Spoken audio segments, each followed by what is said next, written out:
लाला बाबू उनका चरित्र भी है। वो जब श्री कृष्णदास जी से कहते, गुरुदेव भगवान थे उनके, कि अब विरक्त भेष दे दो, कहते अभी नहीं। एक लंगोटी लगाते, झोली टांग कर मधुकरी मांगते, रात दिन भजन करते लाला बाबू जी। उनके श्याम चंद्रमा जी ठाकुर जी में बहुत महिमा में है।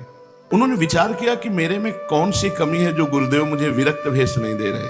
सर्वस्व धन का त्याग, सब भोगों का त्याग, कौपीनवंता खलु भाग्यवंता, एक लंगोटी लगाए हुए मधुकरी से जीवन यापन, वो उनको त्रुटि नहीं दिखाई देती। और जब कहते तब कहते अभी नहीं, अभी तुम योग्य नहीं हुए हो विरक्त भेष के। तो उनके दिमाग में आया कि रंगनाथ जी के सेठ से उनकी लाग डांट चलती थी, द्वेष था रंगनाथ जी के सेठ से। तो उन्होंने विचार किया कि शायद सृष्टि में और किसी से हमारा द्वेष नहीं, रंगनाथ जी के सेठ से, शायद यही हमारी विरक्ति में बाधा पड़ रहा हो।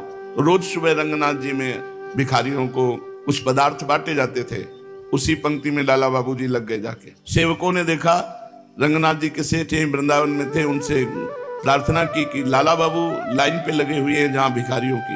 अरे उनका वो भिखारियों की लाइन में क्यों लगे हुए हैं, वो तो बड़े महापुरुष हैं। तो हाथ में थाल और थाल में रत्न आदि लेकर के आए और कहा, बाबूजी आप भिक्षा की पंक्ति में क्यों खड़े हैं, आपका तो स्वागत है। तो उनका नहीं, मैं भिक्षुक हूँ, मुझे एक मुट्ठी चावल केवल जैसे सबको बांट रहे हो वैसे मुझे दे दो। वो गले लगा लिए, बोले मैं आपका भिखारी हूँ, मुझे केवल भिक्षा चाहिए। रंगनाथ जी के सेठ ने गले लगा लिया, राग द्वेष खत्म हो गया। वहां से लौट रहे थे तो रास्ते में मिले गुरुजी और उनका, लाला बाबू आज तुम्हें विरक्त भेष दे देंगे।